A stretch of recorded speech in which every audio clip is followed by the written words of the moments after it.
자, 여기 오늘 12절을 보면 우리 12절 야고보서 마무리 부분을 들어가면서요 12절 읽어보겠습니다. 시작. 내 형제들아 무엇보다도 맹세하지 말지니 하늘로나 땅으로나 아무 다른 것으로도 맹세하지 말고 오직 너희가 그렇다고 생각하는 것은 그렇다 하고 아니라고 생각하는 것은 아니라 하여 정죄받음을 면하라. 자, 여기에 보니까 맹세를 잘못하면 정죄를 받게 된다 이런 뜻이죠. 그래서 함부로 맹세하지 마라. 지금은 그렇게 맹세한다 이런 사람들이 많이 없습니다만 예전에만 하더라도 구약시대는 또 서원하는 일도 있었고요, 맹세를 많이 했습니다.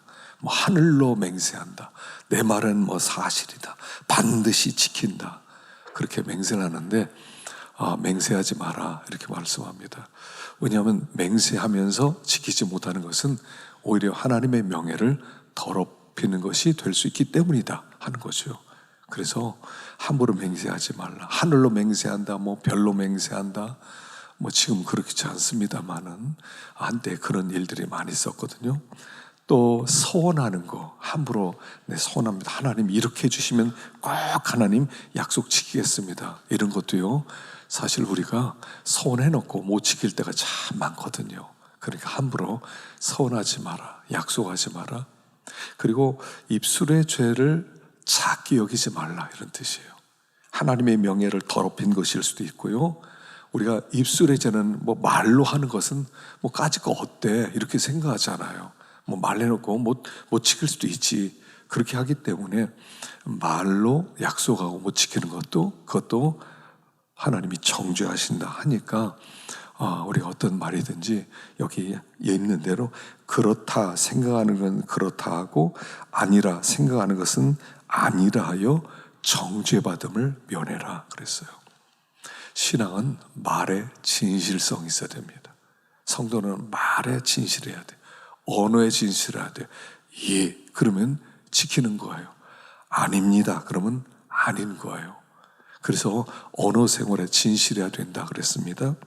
마태복음 5장 33절에도 이런 말씀이 있는데 아마 예수님의 산산수훈의 말씀을 반영한 말씀인 것 같아요.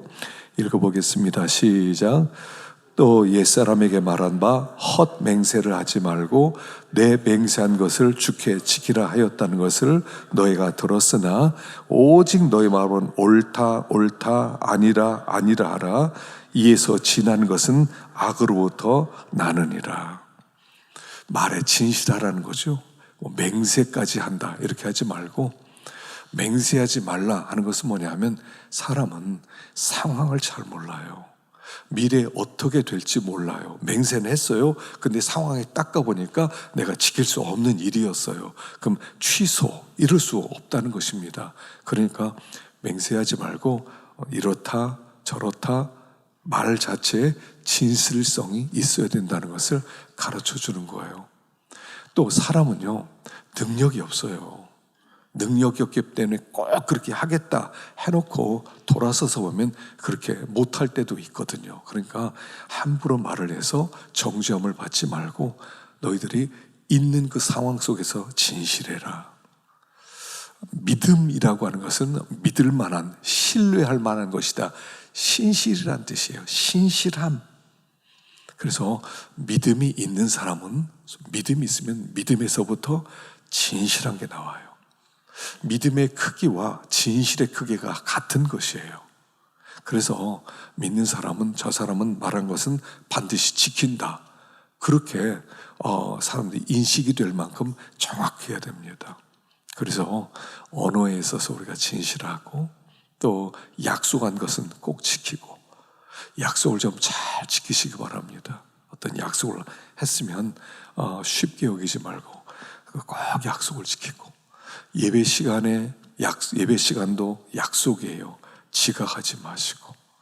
하여간 예배 시간이다 그러면요 꼭 5분 전 10분 전에는 오세요. 그리고 마음으로 준비하고 있고, 또 일찍 온 사람들은 또 시끄럽게 또 얘기하고 이러지 마시고, 하여간 시간에 좀 낮다 그러면요 성경 암송하는 게 제일 좋아요. 제가 보니까 그래요. 시간이 조금 났다. 그럼 뭐 할까? 뭐 그래서 뭐 유튜브 이런 거 저런 거 보는데 그렇게 하지 마시고요. 성경을 암송하세요. 늘 성경 암송해야 될 구절들이 좀 이렇게 폰에다 이렇게 저장을 해 놓으세요. 이거 한번 외워보자. 5분이면 외울 수 있어요. 5분이면 외울 수 있어요. 그래서 제가 우리 청년부에게 한번 그 쇼츠 한번 만들어 보라고 그랬어요. 청년부의 쇼츠 중에 좋은 아이템이 있는데 그게 뭐냐면 성경 암송 쇼츠를 한번 만들어 보아라. 짧은 구절, 성경 구절, 뭐 여호와는 나의 목자시니 내가 부족함이 없으리로다. 그걸 하나 딱 보여주고 오늘 1분 동안 외우십시다. 몇 번 읽고요, 따라해보게 하고요, 또 암송해보고요. 1분이면 되잖아요. 제가 보니까 성경 암송 쇼츠는 아직 없는 것 같아. 매일 기도 쇼츠도 있고요, 다 있어요. 설교 조그만 것도 있고. 그런데 성경 암송 쇼츠가 없는 것 같아요. 혹시 누가 만들어 보세요. 매일 성경 한 절씩 암송하기 좋을 것 같아요. 그럼 시간 나면요, 딴짓 하지 말고 말씀으로 들어오세요. 생각보다 풍성해질 수 있어요. 짧은 구절들. 예배 시간 조금 일찍 오세요. 그럼 일찍 오셔서 한 5분 정도 성경 암송하면은 말씀 속으로 쑥 들어갈 수가 있어요. 하여간 약속을 잘 지켜야 됩니다. 약속 잘 지키시고, 언어의 진실성이 있어야 됩니다. 약속한 건 꼭 지키시고. 그래서 맹세하지 말고 약속 잘 지켜라. 언어에 진실성이 있어야 한다는 것을 말씀하고 있습니다. 13절 읽어보겠습니다. 시작. 너희 중에 고난당하는 자가 있느냐? 그는 기도할 것이요, 즐거워하는 자가 있느냐? 그는 찬송할지니라. 고난당하는 사람은 기도하고 즐거워하는 사람은 찬송하고. 이것은 어느 환경에서라도 하나님과 동행하라는 뜻이에요. 하나님과 고난 당하니까, 나는 고난 당하니까 지금 난 이 고난 때문에 쩔쩔매고 있어, 어쩔 수 없어, 그렇게 핑계대지 말고 고난 속에서 하나님과 동행하는 것은 기도하는 것이다. 어떤 고난이든 우리에게 찾아옵니다. 그리고 고난이 찾아오잖아요. 경황이 없어져요. 어려워져요. 힘들어져요. 경황이 없어요. 걱정하고 염려하고 두려움이 오고 어떤 때는 뭐 불만 불평이 나오고. 그러지 말고 고난 당할 때는 기도해라. 이것이 하나님과 동행하는 것이다. 또 즐거워하는 자가 있어요. 좋은 일 있어요. 찬송하라는 것입니다. 그래서 어느 환경에서라도 하나님과 동행해라. 하나님을 앞에 모시고 살아가라 하는 거예요. 하나님이 영원한 하나님이세요. 여러분, 하나님이 영원하다는 게 무슨 뜻이라고 그랬죠? 영원하다. 하나님이 영원하다는 것은 항상 거기에 계신다, 이런 뜻이에요. 사람은요, 오늘 이렇게 예배를 드렸습니다. 예배를 마치고 갑니다. 그럼 여긴 텅 비어 있어요. 과거에는 우리가 여기 있었어요. 그런데 현재는 없을 수가 있어요. 근데 하나님이 영원하다는 것은 뭐냐면 하나님이 지금 여기 계세요. 그런데 하나님 계속 여기 계신다는 거예요.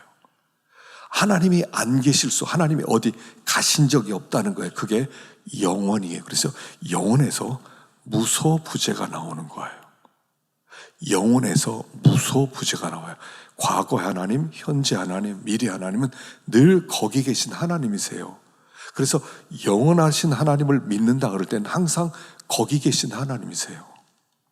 우리 집안에 거실에 하나님이 오셨어요. 그러면 하나님 오셨다 가시고 이러는 게 아니에요. 영원하신 하나님은 그 늘 거실에 계세요. 그 하나님을 피해 있을 수가 없어요. 그분이 영원한 하나님이에요. 그래서 그 하나님을 항상 우리는 앞에 모시고 살 수밖에 없다는 거예요. 거기 늘 계세요. 직장에 주님이 계셨습니까? 그럼 나는 떠났어도 주님은 항상 계세요. 주님의 얼굴을 피할 수가 없어요. 영원하다는 것은 그래서 무소부재하신 거예요. 무소부재하시기 때문에 그분과 동행하는 삶이 가장 복된 삶이다, 이런 거예요. 그래서 고난당하세요? 그럼 주님이 거기 계시니까 기도하고, 즐거운 일 있어요? 그럼 찬송하고. 그래서 기도하고 찬송 부르고 하나님을 항상 모시고 살아가라, 이런 뜻입니다. 하여간 기도와 찬송의 위력이 있어요. 기도가 찬송의 위력이요. 하나님 놀라운 은혜가 있어요. 오늘 아침에 우리 예신이가 이제 기도해 달라고 왔어요. 그래서 기도해 줬어요. 이제 프랑스로 8월에 들어간대요. 근데 걱정이 있대요. 우리 예신이가 가는 곳에 교회가 없대요. 그 도시에 교회가 없대요. 물론 외국인 교회는 있겠지만 한국인 교회가 없대요.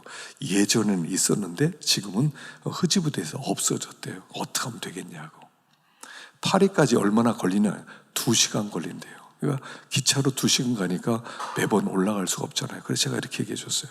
거기에서 유학생들 하나라도 찾아내라. 그리고 거기서 니네 둘이 예배를 드려봐라. 혹시 한국 사람들이 이민 온 사람들 있으면 찾아서 몇 명이라도 좋다. 믿는 사람 만나면 어떻게든 연락해서 주일날 모임을 가져라. 물론 거기서 영상으로 예배를 드리고 우리가 예배 드린 걸 동영상으로 할 수 있겠지만 그건 최후의 수단이고 사람을 찾아보라고 그랬어요. 2명이라도 찾으면 예배 드리라고 그랬어요. 예배는 3가지 요소만 있으면 돼요. 하나는 찬송과, 하나는 기도와 말씀, 3가지만 있으면 돼요. 찬송 하나 부르고 아니면 찬송 몇 장 부르고 성경 한 장 그냥 읽어라. 그냥 읽어라. 그리고 함께 기도해라. 그게 예배다 그랬어요. 그게 예배다. 여러분 가정에서도요. 주님을 자꾸 초대하세요. 예배 어렵게 생각하지 마세요. 찬송 몇 장 부르고요. 한 장 불러도 돼요. 성경 한 장 읽어도 되고요. 2장 읽어도 되고 읽어요. 그리고 서로 기도하면 되는 거예요. 그게 예배예요. 하나님을 초대하는 거예요. 그렇게 예배드리면 하나님이 임재해요. 그래서 지금부터 기도하고 좀 이렇게 인터넷으로 알아볼 수 있는 대로 좀 알아보아라. 혹시 그래서 몇 명이라도 모여서 예배를 드리면 내가 가서 집회해 주겠다고 그랬어요. 제가 예전에 독일 집회를 갔는데 그 울룸이란 지역을 갔었는데 이 울룸이란 지역에는 그리스도 사람들이 많지 않아요. 교회를 세워서 목사님을 청할 수 있는 힘이 없어요. 그러니까 교인들이 한 10명이 모여서 주일마다 예배를 드리더라고요. 찬송 부르고 그리고 한 사람이 성경 읽고 그다음에 기도하고 집회해달라고 그래서요. 제가 그거 갔었어요. 그래서 모여서 예배 드리고 집회하고 주변에 있는 곳곳 흩어져 있던 사람 다 모여서 예배 드리고 얼마나 좋은지 몰라요. 여러분 가정에 하나님을 초대하세요. 가정에 주님을 초대하세요. 여러분 가정 예배를 꼭 드리세요. 가정 예배가 자녀들을 살리고요. 가정을 살려요. 예배를 드리면 이 예배는 거룩이에요. 거룩하게 장소를 거룩하게 만들어요. 이 거룩의 영향을 받는 것들은 거룩해지는 거예요. 그렇기 때문에 항상 하나님을 앞에 모시고 거룩하게 예배를 드리세요. 혼자 예배를 드릴 수도 있어요. 혼자 찬송 부르고 정 없을 때는 그렇게 해야죠. 앞으로 핍박이 오면 그런 때가 올 수도 있어요. 산속으로 피난 가면 어떻게 예배 드릴 겁니까? 그러면 찬송해서 그 찬송 부르고 산속에서 찬송 부르고 또 성경 읽고 또 기도하고 그게 예배예요. 항상 하나님 앞에서 이걸 기억하라는 거예요. 고난 당할 때 기도하고 즐거울 때 찬송 부르고 항상 하나님을 앞에 모시고 살아가라 하는 것이에요. 그러니까 우리들이 하나님과 동행하는 삶, 하나님과 동행하는 훈련, 매 순간순간 24시간 중에 주님을 앞에 모시고 그 앞에 사는 시간들이 점점 더 길어져야 돼요. 삶의 현장으로 나가시면 하나님을 초대하세요. 직장에서 하나님을 초대하세요. 가정에 하나님을 초대하세요. 하나님과 함께 동행하는 삶, 그런 삶을 살아가라 라고 말씀하는 것입니다. 14절, 15절 읽어보겠습니다. 시작. 너희 중에 병든 자가 있느냐? 그는 교회 장로들을 청할 것이요 그들은 주의 이름으로 기름을 바르며 그를 위하여 기도할지니라. 믿음의 기도는 병든 자를 구원하리니 주께서 그를 일으키시리라. 혹시 죄를 범하였을지라도 사하심을 받으리라. 병든 자가 있으면 병든 자는 교회 장로님을 청하라는 겁니다. 그것은 자기의 병 문제를 장로님들에게 얘기하고 기도를 요청하라는 거예요. 우리가 때때로 병이 들면 이렇게 숨기려고 그래요. 또 숨기는 이유가 병들었다 그러면 믿음이 없어서, 또 죄 지어서 하나님의 징계받는다, 혹시 이렇게 생각할까 봐 자꾸 숨기잖아요. 어떤 때는 숨겨요. 막 완전히 속여요. 속이는 건 아니지만 저한테 얘기해 주면 같이 기도해 줄 텐데, 목사님 바쁘실 텐데 뭐 그런 제목까지 기도해 주시려고 합니까? 괜찮습니다. 그런데 그렇지 않아요. 여러분, 아프면 꼭 요청하세요. 제가 어디가 아픕니다. 또 장로님들께 또 요청을 하세요. 기도를 요청해서 기도해 주세요. 그리고 함께 기도하면 기도하는 능력이 더 크고, 또 기도하면서 얻어지는 축복이 뭐냐면 하나됨이에요. 여러분, 교회는요 다 지체입니다. 우리 한 사람 한 사람이 다 지체예요. 어떤 한 사람도 귀하지 않은 사람이 한 사람도 없어요. 다 귀한 지체들이에요. 그래서 한 사람이 아프다 그러면 아무개가 아프다, 그럼 우리 서로 기도해 주자. 그래서 서로 격려하고 기도해주고 위로하고, 그랬을 때 하나님이 강력하게 역사할 수 있다 하는 것입니다. 여기에 보면 주의 이름으로 기름을 바르며 그를 위하여 기도할지니라 그랬어요. 기름을 바르며. 기름을 바른다고 하는 것은 그 당시에는 이렇게 기름을 바른다는 의미가 뭐였냐면 하나님의 성령의 기름 부으심을 기대하면서 기도했다, 이런 뜻이에요. 제가 미국에서 공부를 하는데 그 어떤 사람이 아프다 그러니까 이분이 기도하러 다니는데 기름을 진짜 갖고 다니더라고요. 조그만 병인데 조그만 병에 거기에 기름을 가지고 손바닥에 묻혀가지고 이마에다 바르면서 기도해 주더라고요. 그래서 왜 이렇게 기도하냐 그러니까 기름 부르면서 기도해라. 그래서 기름을 바른다는 거예요. 그건 그럼 무슨 기름을 발라야 돼요? 뭐 감람유를 바를 것입니까? 뭐 해바라기씨를 바를 것입니까? 그런 의미가 아니라 성령의 기름 부심이 있도록 하나님 앞에 간구하면서 기도하는 것이다 하는 거예요. 그래서 서로가 서로를 위해서 기도해 주는 것 참 귀한 일입니다. 우리 금요일 날 분향단 기도를 드리고 있어요. 꼭 제가 끝에 분향단 기도로 이웃의 문제를 가지고 하나님께 나갑시다, 그렇게 해요. 굉장히 중요해요. 굉장히 귀해요. 하여간 나밖에 모르면 안 돼요. 나밖에 몰라요. 그냥 하여간 나밖에 몰라. 어린애죠. 그러면 어린애는 나밖에 모르잖아요. 우리가 조금 더 성장하면 주변 사람이 보이고, 여러분, 사람이 새로워지잖아요. 믿음이 생기면 이웃이 보이기 시작하는 거예요. 성령에 충만하기 시작하면 이웃의 아픔이 눈에 들어오기 시작해요. 그리고 기도해 주고 싶어요. 품게 돼요. 이게 뭐냐면 사랑이 시작됐다는 거예요.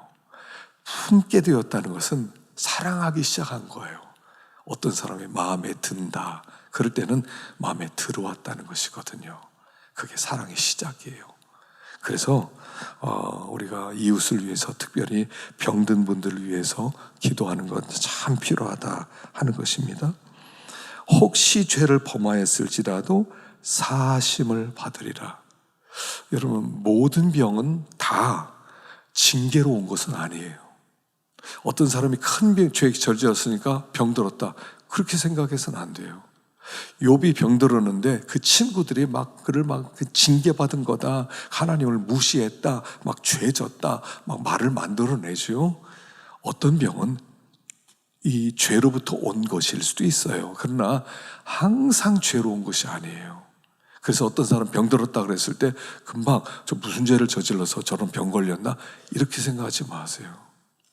언젠가 우리는 병들어서 죽을 거예요.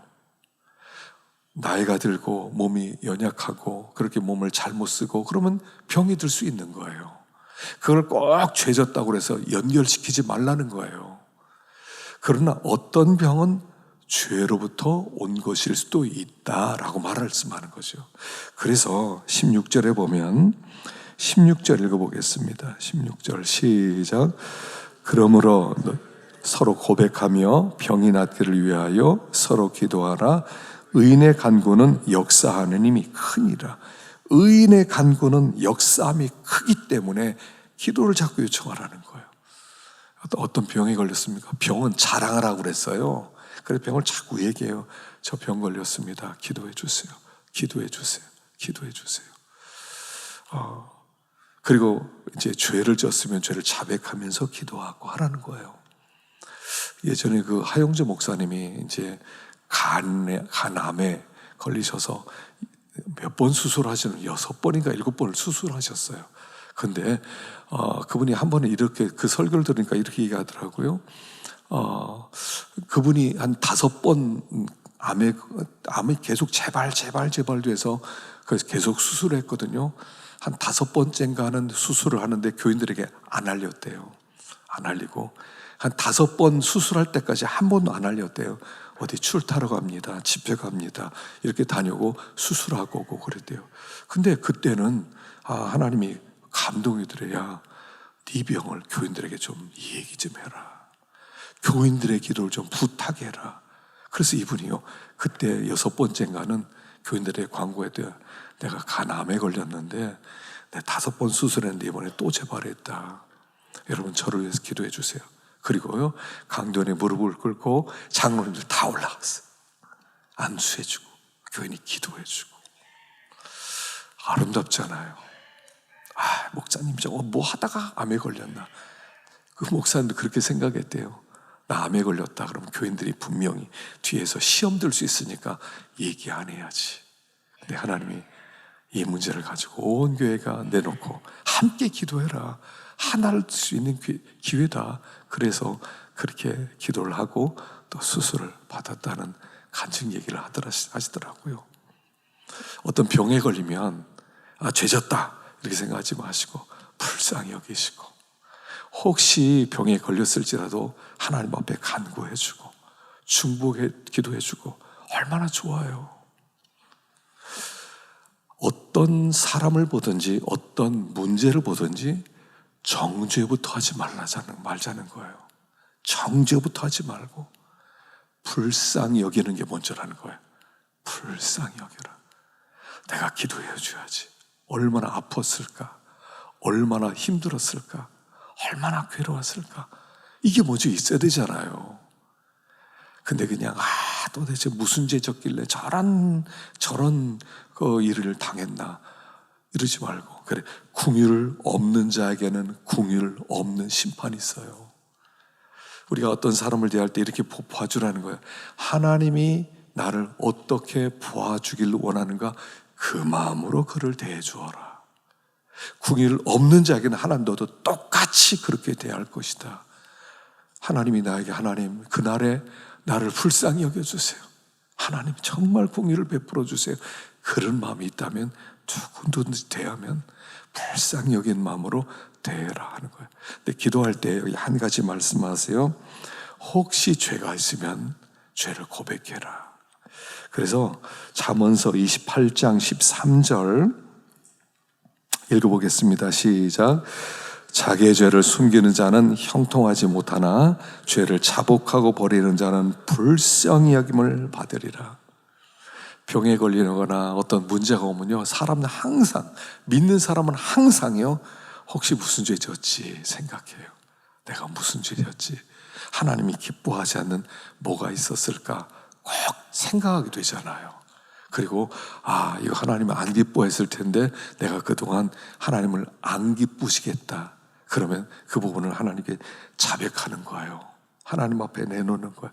그걸 꼭 사람들 앞에 나와서 나 죄인입니다 여러분 이럴 필요는 없어요. 꼭 죄를 자백하라고 그러니까 너 죄 자백해 앞에 나와서 이렇게 자아 비판해 그런 건 아니에요. 그러나 하나님 앞에 진실한 마음으로 회개할 필요는 있어요. 왜냐하면 그 죄의 문제 때문에 하나님과 우리 관계가 막혔거든요. 자, 이사야서 59장 1절과 2절 읽어보겠습니다. 시작. 여호와의 손이 짧아 구원하지 못하심도 아니요 귀가 둔하여 듣지 못하심도 아니라 오직 너희 죄악이 너희와 너희 하나님 사이를 갈라놓았고 너희 죄가 그의 얼굴을 가리어서 너에게서 듣지 않으시게 함이니라. 때때로 병으로 징계가 왔을 때는요, 하나님 앞에 죄를 다 자백할 필요가 있어요. 하나님, 돌아보니 죄인이었습니다. 돌아보니 내가 믿음이 없었습니다. 돌아보니 내가 이런 죄를 계속 범했습니다. 하나님, 불쌍히 여겨주십시오. 그리고 죄 문제를 청산할 필요가 있어요. 숨기는 자는 형통하지 못하지만 드러내놓는 자는 긍휼히 여김을 받을 것이다 그랬어요. 그래서 그런 병, 징계로 오는 그런 병을 유익으로 삼으라는 거예요. 유익으로. 하나님이 필요해서 주신 것이고 하나님과 나와의 관계를 바로 하기 위해서 주셨으니까 하나님 앞에 다 토해놓고. 아니면 여러분 이것도 필요해요. 뭔가 계속 가책이 되는 게 있어요. 살다 보니까 그 문제 때문에 계속 괴로워요. 그 문제가 계속 뭔가 걸려 있어요. 그 문제 때문에 뭔가 내가 자유가 없어요. 그럼 빨리 회개하는 것도 필요해요. 징계가 오기 전에 라고 하는 것이죠. 그래서 모든 징계는 병으로 온 것이 아니지만 병으로 징계가 올 수 있고, 그리고 하나님 앞에 죄를 토하고 관계가 회복되면 영적 자유가 찾아와요. 여러분, 영적 자유가요, 그게 기쁨이에요. 영적 자유에서부터요, 평안함이 찾아와요. 하나님의 축복이 자유로부터 오는 거예요. 그래서 아무쪼록 우리가 하여간 주님 안에서 하여간 기도 제목을 자꾸 나눠요. 제가 이번에 신방 가서도 이렇게 기도 제목을 쭉 받고 다 써놨어요. 써놓으면서 이렇게 하나씩 이렇게 기도를 하는데요. 보니까 기도 제목이 많이 있더라고요. 실질적으로 기도 제목이 많이 있는 것을 보았습니다. 나쁜 게 아니에요. 기도 제목은 있는 게 좋은 거예요. 내가 하나님 앞에 더 가까이 나가겠다는 그런 마음의 소원과 결단이기 때문에 여러분, 기도 제목은 참 좋은 것입니다. 서로에게 늘 기도 제목을 나누고 기도해 달라고. 그렇게 해서 우리 교회가 하나 되는 교회, 또 한 지체가 되는 교회, 사랑이 넘치는 복된 교회 될 수 있기를 간절히 축원합니다. 자, 우리 찬송 부르겠습니다.